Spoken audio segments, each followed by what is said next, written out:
오늘 말씀은 참 짧게 이 말씀을, 이 본문을 가지고 한다는 게 참 부담스럽고 많이 다루질 못한다는 게 참 아쉽습니다만, 그래도 우리가 좀 한번 같이 간략하게라도 좀 우리가 배웠으면 좋겠습니다. 그리스도인이 술을 마셔도 됩니까? 담배는요? 화투놀이나 카드놀이는 해도 되는 것입니까? 춤은 출 수 있는 것입니까? 교회 올 때 여자는 꼭 치마를 입어야 하고 남자는 정장을 해야 합니까? 주일에는 빨래를 하거나 시장을 보는 것은 되는 것입니까? 안 되는 것입니까? 운동은 해도 되는 겁니까? 이런 질문은 사람에 따라 그 종류가, 질문의 종류도 다양할 것이고요, 또 그 사람 각자에 따라서 대답도 다르기가 쉽고 그 대답에 대한 이유도 다르기가 쉽습니다. 만약 그리스도인이 이런 질문들에 단순하게 해도 된다, 하면 안 된다 라는 식으로 어떤 규칙이나 법칙을 말한다면 그러한 태도는 분명 율법주의적으로 흐르게 될 것이고, 율법주의적인 태도는 예수 그리스도의 복음과 그리스도인의 자유에 분명히 반대되는 모습이 될 것입니다. 성경에 술 취하지 말라고 했죠. 언제 술 마시지 말라고 말했느냐? 또 예수님도 혼인잔치에서 물로 포도주를 만드시지 않았느냐? 그러니까 우리도 술만 취하지 않는다면 마셔도 된다, 우리 아주 흔한 대답입니다. 그런데 술 취하지 말라라는 말씀 뒤에 성령을 받으라는, 성령의 충만을 받으라는 말씀도 함께 붙들지 않는다면 어색한 변명에 불과하겠죠.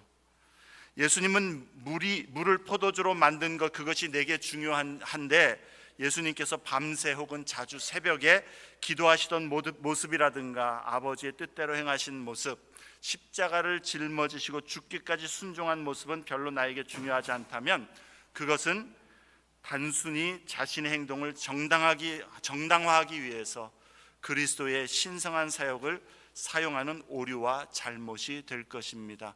성경이 어떻게 얘기하는가를 통해서 나의 해도 되는가 안 해도 되는가를 결정하려고 하는 것은 좋은 얘기지만, 아주 바람직한 모습이지만, 그렇게 내 편한 대로 아무거나 끌어다가 정당화할 수는 없다라는 것이죠.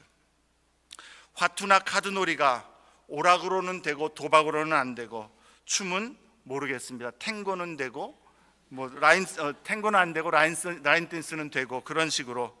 또 치마는 무릎 아래 혹은 무릎 위로 몇 센치까지는 되고 안 되고 하는 식의 그러한 규칙에 의해서 우리의 믿음과 경건이 결정되고 판단이 된다면 이는 분명 건강하고 온전한 믿음의 모습이 되지 못할 것입니다. 그리스도인은 단순히 된다 안 된다의 규칙을 세우는 것보다 여러 가지 사항들을 고려하고 적용해야 하며, 또한 성경이 말씀하는 여러 가지 원칙들을 가지고서 지혜의 영역에서, 경건의 영역에서, 구별됨의 영역에서, 거룩함과 사랑의 영역에서 등등 여러 가지 내용들을 고려하여서 판단해야만 하는 것이죠. 오늘 설교에서 여러분들은 여전히 해도 된다 안 된다는 식의 그러한 규칙을 저로부터 듣지 못할 것입니다. 저는 그것을 여러분에게 말씀하지 않을 것입니다. 오히려 지금 말씀한 대로 여러분이 무엇을 기준으로 어떤 것들을 고려하면서 생각하여서 성숙한 그리스도인으로서 무엇보다도 하나님의 사랑과 예수 그리스도의 구원의 은혜에 합당한 삶을 사는 것이 어떤 것이 하나님이 기뻐하시는가를 여러분들이 고민하는 가운데에, 그 가운데 여러분 스스로가 판단 내릴 수 있기를 바랍니다. 그래서 12장 1절에 말씀한 대로 그럼 내가 행하는 일들을 통해 어떻게 하나님께 거룩한 산제물로 나의 몸을 드릴 것인지, 나의 삶이 과연 주님께 합당한 예배를 드리는 모습이 되겠는지 그것을 살펴보고 믿음으로 우리의 행동 하나, 우리의 결정 하나까지도 주 안에서 그리스도인답게 여러분들이 행동할 수 있기를 바라는 것입니다. 로마서 1장부터 11장에서 바울은 우리 그리스도인들은 하나님 앞에서 의롭다 하심을 얻었는데 그것은 오직 은혜로 오직 믿음을 통해서 오직 그리스도로 말미암아 받았다라고 설명했습니다. 오직 은혜, 오직 믿음, 오직 그리스도. 그러므로 그리스도인은 하나님 앞에서, 우리가 예수를 믿는 그리스도인이라면 하나님 앞에서 죄가 있는 죄인이면서 동시에 하나님 앞에 온전하고 완전히 의롭게 된 의인인 것입니다. 예수 안에 믿음으로 있는 자는 죄인이면서 의인입니다. 이것이 예수 그리스도의 복음의 능력이고 은혜입니다. 그리고 하나님의 사랑과 그리스도의 그 은혜를 깨닫게 될 때에 신자는 이제 하나님께서 그리스도 안에서 우리에게 베풀어 주신 이 사랑과 은혜에 감사하고 반응하여서 우리의 삶을, 우리의 모든 행동들을 그 사랑과 은혜에 합당한 모습으로 드리기를 힘써야 하는 것이고, 그렇게 하기를 사모하는 자가 될 수밖에 없는 것입니다. 그래서 12장부터 바울은 신자들에게 하나님의 모든 자비하심으로 너희를 권하노니 라고 말씀하면서 그리스도 안에서 변화를 받은 성도가 어떠한 변화된 삶을 추구해야 하는가, 어떻게 살아야 하는가를 가르쳐주고 있습니다. 12장에서는 자신과의 관계, 다른 신자들과의 관계, 그리고 친구들뿐만 아니라 심지어 원수들과의 관계도 주의 사랑과 은혜 안에서 이제 어떠한 변화를 추구해야 할까를 우리에게 설명했습니다. 13장에서는 국가와 세상과의 관계는 어떻게 우리가 맺어야 하는가를 말씀했습니다. 이제 14장에서 바울은 구체적으로 로마에 있는, 이 로마서를 편지를 받는 로마에 있는 교회와 성도들에게 이제 그들 안에 갖고 있는 실제적인 문제와 갈등에 대해서 변화된 그리스도인의 삶을 어떻게 적용해야 할지를 14장에서 교훈해 주고 있는 것입니다. 그리고 로마 교회에 존재했던 그 문제와 갈등은 지금 우리 모든 그리스도인들이 직면하는 실제적인 문제이고 갈등이기 때문에 저와 여러분에게도 실제적으로 적용해야 될 교훈인 것입니다. 오늘 설교는 첫째로 로마 교회 내의 문제와 갈등이 무엇인가라는 것을 다룰 것이고요, 두 번째로 우리가 그러면 적용해야 할 문제와 갈등은 어떤 것들을 이 원칙으로 적용해야 될 것인가를 우리가 나눌 것이고, 마지막으로 문제와 갈등을 이루는 그런 다른 사람과의 차이 속에서 그러면 이제 나는 나의 경건의 생활, 신앙생활의 행동을 선택하고 결정할 때에 무엇을 원칙으로 그렇게 해야 될 것인가, 그것을 나누고자 합니다. 첫 번째, 로마 교회 내의 문제와 갈등입니다. 1절에 바울은 믿음이 연약한 자를 언급합니다. 그리고 15장 1절에 믿음이 강한 우리는 이라고 강한 자에 대해 언급합니다. 로마 교회 내의 갈등은 믿음이 연약한 자와 강한 자, 이 둘 사이의 갈등이었고, 14장의 내용으로 보아 그 갈등은 고기를 먹을 것인지 말 것인지, 또 어떤 날을 특별히 거룩하게 지켜야 할 것인지 아닌지, 또 포도주를 마셔도 되는지 등의 그런 율법적이고 경건한 그 행동의 규율의 문제를 가지고 서로 의견 차이가 있었고, 그래서 그 의견 차이 가운데에 더 중요한 것은 서로가 비판하고 또 서로를 업신여기는 갈등이 있었다라는 것입니다. 그럼 바울이 말하는 연약한 자와 강한 자는 누구인가? 그것을 우리가 아는 것이 중요합니다. 바울이 연약하다, 강하다라고 말하는 그 기준은 단지 무엇을 먹고 무엇을 하고 무엇을 마셔도 된다, 그것을 이야기하고 그렇게 행하는 것, 아니면 해도 된다 안 된다, 이것을 기준으로 하는 것이 아니라는 사실을 우리는 먼저 기억할 필요가 있습니다. 무엇을 행하면 강한 자고 행하지 않으면 약한 자다, 이런 단순한 분류가 아니라는 것입니다. 바울이 의미하는 것은 그리스도인이 그 삶과 행동을 그리스도 예수의 복음의 의지에서, 그 복음의 진리 안에서 진정한 복음의 자유함을 깨닫고 그 자유함 안에서 믿음으로 생활하고 행하는가, 그것을 가르치기 위함인 것입니다. 그것의 기준에 두어서 연약한가 강한가를 이야기하고 있다는 겁니다. 복음을 기준으로, 복음 안에서 믿음으로 그 복음의 자유함을 온전히 믿음으로 누려 행하는가, 그게 기준이라는 겁니다. 고린도전서 8장에 보면 바울은 고린도 교인들이 우상에게 바쳐졌던 그 시장에서 파는 고기를 먹는 문제에 대해서 언급을 하고 있습니다. 우상 숭배로부터 회개하고 이제 그리스도를 믿게 된 대부분의 이방인들은 시장에서 파는 고기가 우상에게 바쳐졌던 것들이 많았기 때문에 그것을 혹시라도 우상에게 바쳐졌던 그 고기를 사서 먹게 되면 그것이 내가 우상 숭배에 참여하는 모습이 될 수 있다라는 생각 때문에 고기를 먹는 것을 거리껴 했고 그것에 대한 우려가 있었습니다. 그런데 어떤 신자는 그것이 괜찮다라고 말하고 어떤 신자는 그것은 우상 숭배에 참여하는 것과 똑같기 때문에 그래서는 안 된다라고 서로 갈등이 있었다라는 것이죠. 그러나 로마서 14장의 경우는 고기를 먹을 것인지 말 것인지에 대한 이유에 대해서는 그 유사함이 있지만 우상 숭배에 대한 언급은 없습니다. 그러므로 로마 교회의 상황은 고린도전서 8장의 교훈과는 좀 다르다라는 것을 우리는 먼저 이해할 필요가 있습니다.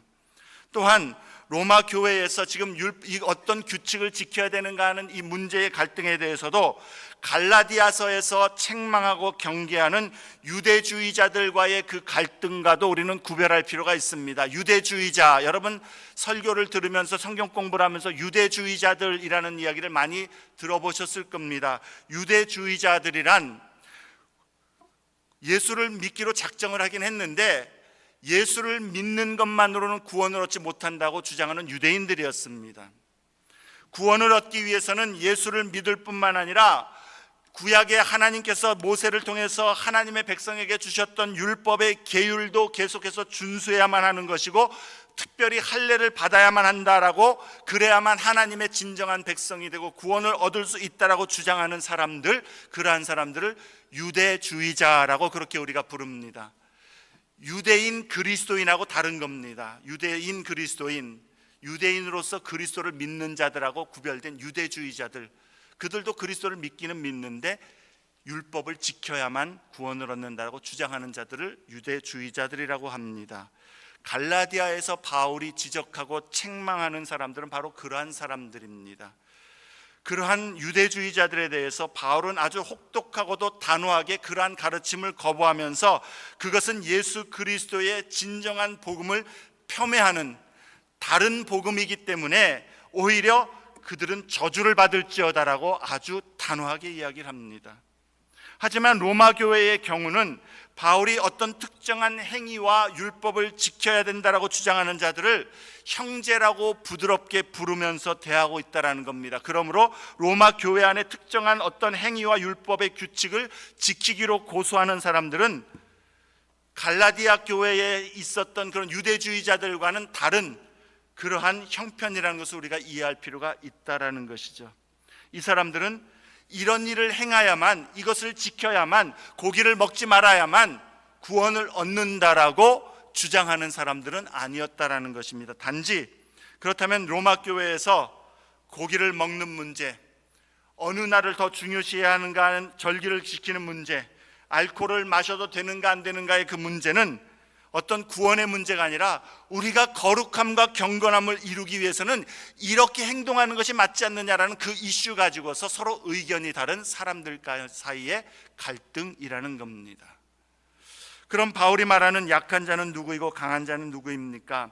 신학자들은 거의 동의하기를 로마 교회에서 약한 자라고 불리는 사람들은 주로 그리스도를 믿게 된 유대인들로서 그들은 오랫동안 지켜온 율법의 요구를 버릴 수가 없었던 신자들이라는 것입니다. 그렇지 않겠습니까? 오랫동안 그들의 전통과 관습과 믿음 가운데에서 하나님을 경외하는데 이제 그리스도 예수를 통해서 하나님을 더욱더 우리가 알게 된 그 모습 속에서 유대의 그 문화 속에서 그 종교 속에서 그들이 여태까지 지켜왔던 율법을 한 번에 버릴 수가 없었다라는 것이죠.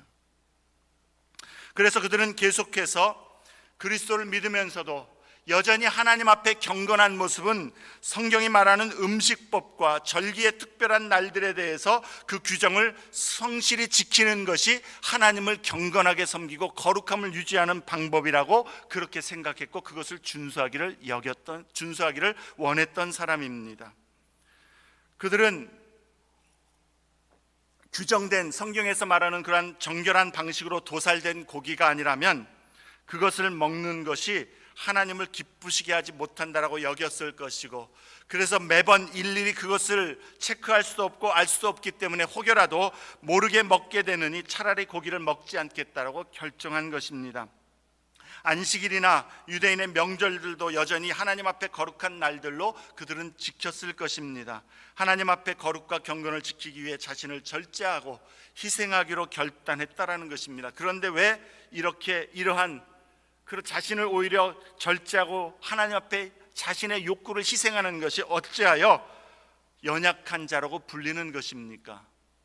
왜냐하면 그들이 그리스도 예수 안에서 우리가 하나님 앞에 정결함으로 거룩한 존재로 받아들여지는 것이 우리의 무엇을 먹고 안 먹고 우리의 무엇을 행하고 안 하고 그것에 따른 것이 아니라는 사실을 온전히 붙들지 못하고 있기 때문이라는 것이죠. 다시 말해서 그리스도의 복음 안에서 우리가 하나님 앞에 있는 모습 그대로 완전히 받아들여졌다는 사실을 온전히 붙들고 의지하지 못하기 때문에 그것이 믿음이 연약하다라고 말하는 겁니다. 그들의 하나님 앞에서 자신을 구별하여 경건함과 거룩함으로 살고자 하는 그 마음은 귀하고 칭찬할 만하지만, 그러나 혹시라도 그것을 의지하여서 예수 그리스도의 십자가 은혜만이 아닌 자기의 의로움을 의지하여서 하나님 앞에 나가 설 수 있다라고 여기는 것, 그것은 복음의 자유를 온전히 붙들지 못하는 연약한 믿음이라는 겁니다. 그래서 연약한 자라고 이야기하는 겁니다. 바울은 그러므로 고기를 이제는 너희는 먹어라, 절기를 무시해라, 포도주를 마셔라 라고 말하지 않습니다. 하나님 앞에 자신을 세상에서 구별하고 세속에서 정결한 모습으로 성결하기 위하여서 그러한 결정을 했다면 그것은 참 귀한 것인데, 그러나 여전히 우리가 하나님 앞에서 받아들여지고 정결해지는 것은 예수 그리스도의 복음의 은혜 때문이라는 사실을 잊지 말라라는 것이죠.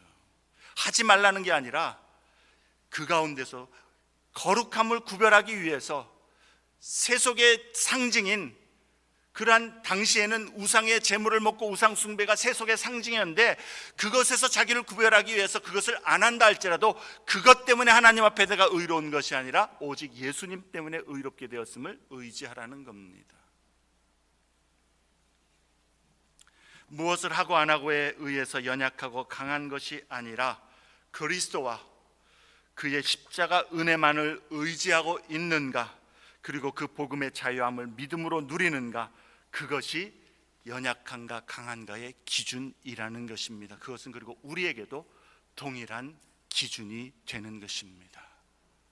로마 교회의 강한 자는 그렇다면 이 그리스도 안에서 이 복음의 의미를 깨닫고 자유를 누리는 주로 이방인 그리스도인일 것입니다. 바울은 강한 자의 입장이 옳다라는 것을 분명히 합니다. 그래서 15장 1절에 믿음이 강한 우리는 이라고 자신도 거기에 포함시키고 있는 것이죠. 그러나 이것 역시 무엇을 먹을 수 있고 행할 수 있기 때문에 강한 것이 아니라 주 예수 그리스도와 그의 십자가 은혜, 그리고 그 복음의 능력을 온전히 알고 그것을 붙들고 그것만을 의지하여서 이제 그에 합당하게 행하는 그러한 믿음의 사람이 믿음이 강한 자라고 말하고 있는 것입니다.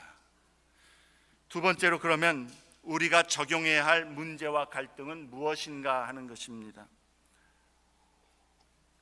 먼저 바울은 로마 교회의 성도들에게 2절부터 12절에서 주로 믿음이 약한 자, 곧 어떤 특별한 음식을 먹지 말아야 하고 절기는 지켜야 하며 어떤 행동에 대해서 규범과 원칙을 고수하는 사람들에게는 너희들이 그렇지 않은 신자들, 곧 강한 자에 대해서 업신여기지 말아라, 정죄하지 말아라 라고 말씀합니다. 내 기준에 따라서, 내가 경건과 거룩이라고 세운 그 기준에 따라서 다른 형제들이 거기에 따라 의견이 달라서 행하지 않는다고 해서 그들을 업신여기지도 말고 정죄하지 말라고 말씀하는 겁니다. 복음 안에만 있다면 우리가 정죄하지 말라는 것이죠. 그리고 반대로 강한 자들에게는 1절과 그리고 13절부터 23절에서 연약한 자를 받으라 말씀합니다. 받으라, 멀리하지 말라, 멸시하지 말라라는 거예요. 함께 더욱더 친밀하게 교제하고 가까이 서로를 받으라는 겁니다. 또 그들에게 상처를 주지 말고 걸림이 되지 않도록 주의하라 말씀합니다. 왜냐하면 그리스도의 복음 안에서 어떻게 하는 것이 하나님께 거룩한 산제물이 되고 어떻게 행동하는 것이 신실한 성도의 영적 예배의 삶인가에 대해서 저 형제와 내가 다른 의견을 갖게 되었을 때에 그 의견을 서로 비판하고 업신여기고 정죄할 것이 아니라 서로를 존중해야 되기 때문이라는 것입니다. 연약한 자는 자신들의 경건과 거룩의 행동들을 잣대로 그리스도께서 거룩하게 하신 그러나 자신과 의견이 다른 믿음의 형제를 업신여기거나 비판하지 말아야 합니다. 반대로 믿음이 강한 자는 자신들은 아무 음식이나 먹을 자유가 있다라고 생각할지라도 자신의 행동 때문에 그리스도께서 대신하여 죽으신 형제를 혹여라도 근심하게 하거나 심지어 내 음식으로 망하게 하지 말아야 할 것을 말씀합니다. 나의 모습을 통해서 연약한 자가 혹시라도 시험에 들고 그 마음에 어떤 자기는 그렇게 정말 옳지 않다고 생각하는데 남들이 그렇게 하는 걸 보면서 되는가 보다 마음에 거리낌이 있으면서 자기도 그런 일들 뭐 고기를 먹는다든지 술을 마신다든지 이런 것들을 그 사람도 자기는 그렇게 느끼지 않는데 거기에 고무되어서 격려되어서 행한다면 그 형제를 망하게 한다라는 거예요. 그렇게 하지 말라라는 겁니다. 그리스도의 복음 안에서의 자유함은 내가 무엇을 할 수 있다, 무엇을 해도 된다라는 자유함이 아닙니다. 그리스도인의 자유함은 내가 그리스도를 위하여 그리고 형제를 위하여 기꺼이 나의 유익과 나의 권리도 포기할 수 있고 희생할 수 있는 자유함입니다. 그러나 그러한 신앙이 바로 성경이 말하는 자유한 믿음이고 바울이 말하는 믿음이 강한 자인 것이죠. 지난주에 얘기했던 것은 사랑은 뭡니까? 사랑은 다른 사람의 유익을 내가 먼저 구하는 것이다 했습니다. 내가 하고 싶은 것, 세상에서 즐기고 세상을 쫓아가기 위한 자유함이 아니라는 것입니다. 세상을 닮아가고 그렇게 살아도 나에게는 구원의 믿음이 있으니 그렇게 세상을 즐겨도 된다는 자유함이 아니라 그건 방종이죠. 만약 나의 의도와 나의 마음의 소욕이 그리스도를 위함과 형제를 위함이 아니고 또 주님 앞에 거룩과 경건을 추구함이 아니라면 내가 자유하다라고 생각해서 행하는 것, 먹는 것, 마시는 것은 나의 소욕을 위한 방종이 될 수 있다라는 것입니다.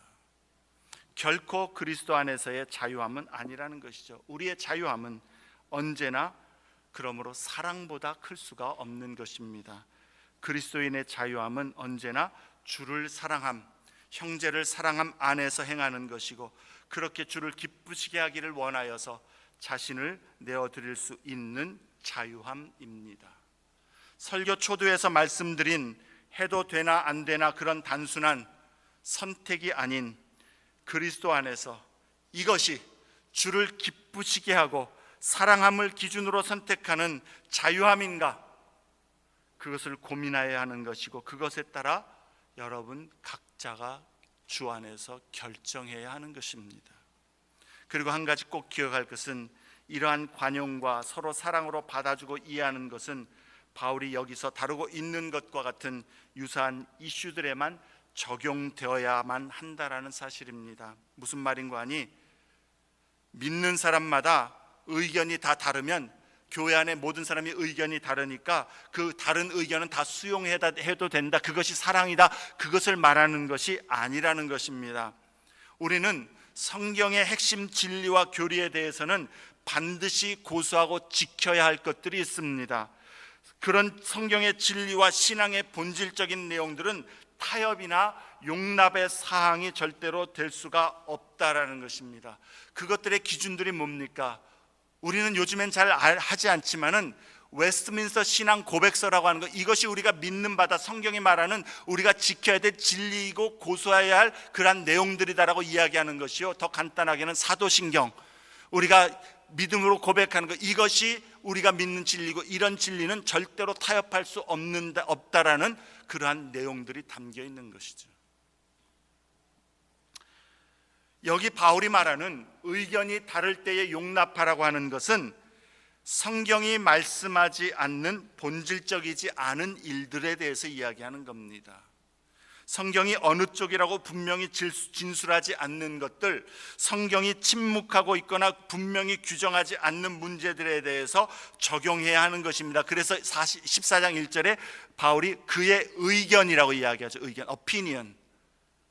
진리가 아니라 의견이에요. 성경이 말씀하지 않는 것들에 대한 의견입니다. 복음과 하나님의 뜻에 역행하지 않는 한, 그리고 교회의 사역을 방해하지 않는 한, 우리는 신앙인들의 서로 다른 차이들, 그러한 경건과 거룩의 모습에 대해서 관용하고 사랑으로 받아 인정하고 존중함으로 함께 자라가는 성숙함을 배워야 한다라는 것입니다. 비본질적인 차이가 있는 곳에서는 우리는 오늘 14장의 이 말씀을 우리에게 적용하여서 그대로 우리는 서로 받기를 힘써야 한다라는 것이죠.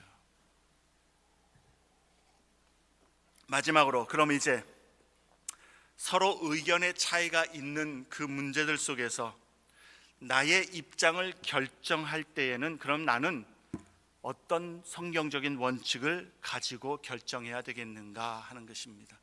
내가 좋아하는 대로 하는 것도 아닌 것이죠. 세 가지 원칙을 기억할 수 있기를 바랍니다. 첫째는 내가 이것이 주를 위하여 그리고 주를 기쁘시게 하는 것인가, 아니면 나 자신의 기쁨을 위한 것인가, 그것이 잣대가 되어야 됩니다. 6절부터 8절 말씀을 봅니다. 여러분, 여기서 반복되는 말씀을 한번 살펴보시기 바랍니다. 나를 중히 여기는 자도 주를 위하여 중히 여기고 먹는 자도 주를 위하여 먹으니 이는 하나님께 감사함이요 먹지 않는 자도 주를 위하여 먹지 아니하며 하나님께 감사하느니라. 우리 중에 누구든지 자기를 위하여 사는 자가 없고 자기를 위하여 죽는 자도 없도다. 우리가 살아도 주를 위하여 살고 죽어도 주를 위하여 죽나니 그러므로 사나 죽으나 우리가 주의 것이로다. 우리의 기준은 내가 주님의 것인데 주님이 나의 삶의 모습 속에서 기뻐할 것 무엇일까, 거기에 기준을 두어야 된다는 겁니다. 우리의 행동과 태도와 습관까지도 주님께 드리기를 힘써야 되고 주님 앞에서 온전하게 주님이 기뻐하시는 모습대로 하기를 힘써야 한다는 것입니다. 나는 지금 이 일을 하려고 하는데 정말 이 일이 하나님을 경외하며 행하려고 하는 것인가, 아니면 내가 세속의 그러한 쾌락을 놓지 못해서 쫓아가고 있는 것인가, 구별해야 되는 것이죠. 아무리 죄가 아니라 할지라도, 그것 자체가 죄가 아닐지라도 내 마음 가운데 그리스도를 기쁘시게 하고자 하고 그리스도의 것으로서 이 시간, 이 행동, 이 모습들을 통해서 예수 그리스도께 영광이 되지 않는다면 그건 잘못이라는 겁니다. 그리스도의 영광을 추구하는가, 하나님 앞에서 이것이 거룩과 경건을 드러내는 모습인가, 하나님을 내가 나타내 보이는, 다른 사람들이 볼 때에 하나님의 사람이라고 그렇게 칭찬할 만한 모습인가, 거기에 기준을 둬야 된다는 것이죠. 나의 경건에, 나의 신앙생활에 주님께 내가 한 걸음 더 가까이 나가는데 도움이 되는가, 이게 되어야 되는 것이지, 주님께 가까이 가는 것을 포기할지라도 자유함을 누리겠다라는 것은 주를 위한 것이 아니라는 겁니다. 무엇이든 우리는 하나님 앞에서 주를 기쁘시게 하는 것이 아니라면 포기할 수 있는 것이요, 형제를 세우는 것, 그리스도를 기쁘시게 하는 것을 초점을 두어서 자신을 쳐서 복종하는 것입니다. 그게 순종입니다. 성경이 말하는 순종은 그리스도께서 아버지의 뜻을 따라 죽기까지 순종했다라는 것은 하나님이 기뻐하심에 나의 모든 소욕과 권리와 모든 자유함도 포기하는 것, 주님을 향하여 드리는 것, 그게 우리의 그리스도를 본받는 모습이 되어야 하는 것이죠. 그런데 만약에 나의 행동과 나의 선택과 나의 태도가 형제를 무너뜨린다면 그들로 하여금 믿음의 성장과 성숙으로 인도하기보다는 그들을 세상으로, 세속으로 나가게 한다면 우리는 차라리 우리의 자유함을 포기해야 하는 것이죠. 그래서 성경에 거룩과 경건에 도움이 되지 않는 것들에 대해서는 하지 말라라고, 아니면 그것을 멀리하라고 말씀합니다. 술, 담배 문제도 그렇습니다. 여러분, 과학적으로 보면 볼수록 우리의 몸에 건강에 절대로 좋지 않다라고 계속 과학적인 그러한 그 증명들은 나오는데 왜 오늘날 그리스도인들은 더 술, 담배에 그렇게 처절하게 매달리는지 모르겠습니다. 거룩과 경건에 도움이 되지 않습니다. 술을 즐기지 않는 것, 저는 여러분 술 마시면 양심의 가책을 받아라 그런 말 하고 싶지도 않고 해서도 안 되겠죠. 근데 교회의 지도자의 덕목은 뭡니까? 술을 즐기지 아니하며. 더군다나요, 오늘날 현대사회 속에서 술은 내가 세속에 거하는가 아닌가의 그것을 구별짓는 대명사 중에 하나인 것이죠. 또 한 가지는, 저는 성경이 그렇게 말씀하진 않지만 저는 여러분이 하나님의 은혜를 얻고 경건을 추구하기를 원한다면 술은 멀리하고 할 수 있으면 끊어버리고, 이건 규칙이 아닙니다. 여러분 양심에 여러분 가책 가도록 말씀하고자 하는 건 아닙니다. 근데 정말 성령의 은혜와 충만함을 체험하기 원한다면 결단은 필요하다라는 겁니다. 왜 그런지 아닙니까? 저는 성령의 은혜와 충만함을 체험하고 나서 하나님 앞에 회개하고 변화를 받아들여 돌이킨 자들 가운데에 얼마나 많은 사람들이 내가 예수를 만나고 의지하고 예수의 성령을 충만히 받고 보니 술을 입에도 대기 싫고, 날마다 술 없으면 뭘 사든 술을 입에도 대기가 싫고, 담배 그렇게 한 하루만 안 펴도 막 정신이 혼몽하던 그런 골초였는데 남 냄새만 맡아도 머리가 지끈거리고 아프다. 왜? 물론 사람마다 다를 수 있겠지만은요, 진짜 그것이 그리스도를 향한 거룩함과 경건함에 도움이 되는가 우리는 물어볼 수 있어야 한다는 것이죠. 내가 이것을 세속을 따르기 위함인가, 주를 기쁘시게 함인가, 세상의 쾌락을 놓지 못하는 것인가, 아니면 주님 앞에서 결단하여 거룩함으로 나가는 것인가 분별할 수 있어야 되겠습니다. 물론 술, 담배 문제만이겠습니까? 바둑도 그렇고요. 기도하러 딱 엎드렸는데 바둑판이 탁 펼쳐지면서 오늘은 집에 가서 누구랑 바둑할 때 여기다 좀 이술을 좀 써요, 이러면 놔야 됩니다. 골프도 마찬가지죠. 기도하러 딱 엎드렸더니 갑자기 푸른 초원이 탁 펼쳐지면서 오늘은 3번 홀에서 몇 번 샷을 써야 되겠다. 전 무슨 말인지도 모릅니다 지금. 해도 됩니다. 근데 거룩과 경건에 도움이 되지 않으면 끊는 것이 옳습니다. 주님 앞에 신앙생활에 도움이 되지 않으면 끊는 것이 좋습니다. 저는 우리 교회의 어르신들께 참 감사한 것이 어느 순간부터 교회에 유익이 되지 않고 신앙의 경건에 도움이 되지 않으니까 그렇게 좋아하시던 골프를 주일날 가는 걸 딱 끊어버리시더라고요. 말도 안 했는데, 그리고 스스로 우리 주일날 이제는 교회 가지 골프하러 가지 맙시다 결심하시더라고요. 우리 교회에서 골프 문제 때문에 주일날 골프 치러 가는 것 때문에 골머리를 앓지를 않습니다. 얘기할 필요가 없습니다. 왜요? 거룩과 경건을 위해서 그것이 옳다라고 판단하고 그러한 문화를 만들어 주셨기 때문에 그렇습니다. 바울은 고백합니다. 우리가 사나 죽으나 주의 것이로다. 내가 그리스도와 함께 십자가에 못 박혔나니. 오늘 기도하시면서 제 원고를 본 것 같아요. 내가 그리스도와 함께 십자가에 못 박혔나니 그런즉 이제 내가 사는 것은 나를 사랑하사 자기 자신을 버리신 그리스도 예수를 위해 사는 것이라. 이 고백과 사랑, 이 헌신을 추구하는 것 바울만의 문제가 아닙니다. 예수 그리스도의 십자가 복음의 은혜를 깨닫고 그 복음의 은혜 안에서 참 자유함을 아는 자는 이제 내가 사는 것은 나를 위한 것이 아니라 나의 구주 내 안에 계신 예수 그리스도를 사는 것이다라고 고백하는 것이요, 우리가 그것이 바울뿐만 아니라 예수의 복음으로 그 심령이 온전히 물들어지고 그 은혜에 붙들린 사람에게는 강요하지 않아도 우리 마음속 안에서 끌어오르는 주님을 향한 그러한 열정이고 사모함이고 기쁨인 줄로 믿습니다. 이 마음, 이 믿음이 여러분 우리 모두에게 있기를 바랍니다. 그래서 바울은 나의 죽음도 유익하도다 말하지 않습니까? 우리가 추구해야 될 것은 내가 무엇을 하고 싶다 할 수 있다가 아니라 그리스도 예수를 위함인가, 주를 기쁘시게 하는가, 형제를 세우는 것인가, 그리고 거룩과 경건을 추구하는 것인가, 여기에 초점을 두어 달려갈 수 있기를 바랍니다. 두 번째로 짧게 하겠습니다. 하나님의 나라를 위한 삶인가, 세상을 추구함인가인 것입니다. 17절 말씀에 하나님의 나라는 먹는 것과 마시는 것이 아니요 오직 성령 안에 있는 의와 평강과 희락이라 말씀합니다. 이로써라는 것은 뭡니까? 하나님의 나라를 추구하는 그 모든 것으로서 그리스도를 섬기는 자는 하나님을 기쁘시게 하며 사람에게도 칭찬을 받는다 말씀합니다. 우리가 사람들 앞에서 세울 선함과 칭찬은 저 사람 좀 더 도덕적이다가 아니라 하나님 나라를 추구하는 그 모습 때문에 우리의 모든 것이 하나님을 기쁘시게 하고 하나님의 나라를 향하여 나가는 그 모습 때문에 사람들이 볼 때에 저 사람에게는 우리 안에 없는 뭔가 다른, 무언가 놓지 않는, 그리고 흔들리지 않는 그 소망이 있구나, 그것을 보면서 사람들에게 칭찬을 받는 모습이 되어야 하는 것입니다.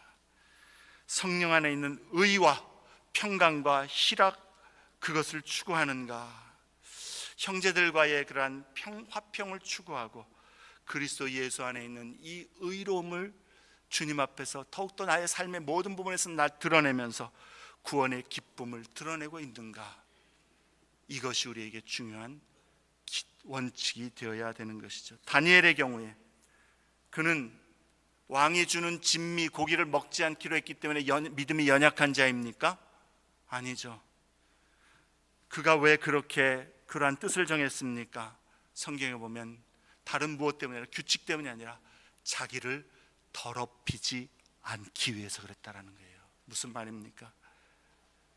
하나님께서 다니엘을 보실 때에 기뻐하시는 것은 무엇을 먹지 않았기 때문이 아니라 그 마음 중심에 하나님을 향하여서 자신의 모든 환경과 모든 주변의 그 여건들은 죄악으로, 그리고 우상 숭배로, 세속으로 이끌어 들어가는 모든 것들이 있는데 그 가운데서 내가 하나님 앞에서 구별되기 위하여서 적어도 이것 하나 하나님 앞에 붙들어서 나 자신을 하나님 앞에 지켜야 되겠다라는, 세속을 따르지 않는 하나님의 나라를 바라보는 그 중심, 그것이 하나님 앞에 기쁨이 되고 영광이 되었다라는 것이죠.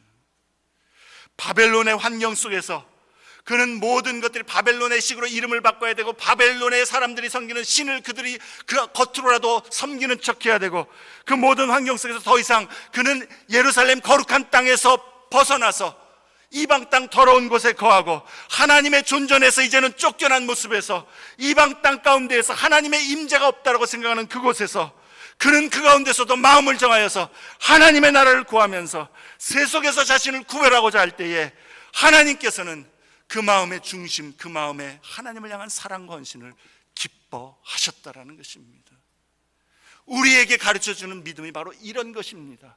내가 무엇을 할 수 있다 할 수 없다가 아니라 하나님 나라를 내가 추구하는 중심으로, 사모함으로 이 세상 가운데에서 나를 성별하여 주님 앞에 드리기를 원하는가, 이게 중요하다라는 것이죠. 마지막으로 양심과 믿음을 따라 행하여야 한다라는 것입니다. 22절과 23절에 내게 있는 믿음을 하나님 앞에서 스스로 가지고 있으라 이야기합니다. 자기가 옳다 하는 바로 자기를 정죄하지 아니하는 자는 복이 있도다. 의심하고 먹는 자는 정죄되었으니 이는 믿음을 따라하지 아니하였기 때문이라. 믿음을 따라하지 아니하는 것은 다 죄니라. 이렇게.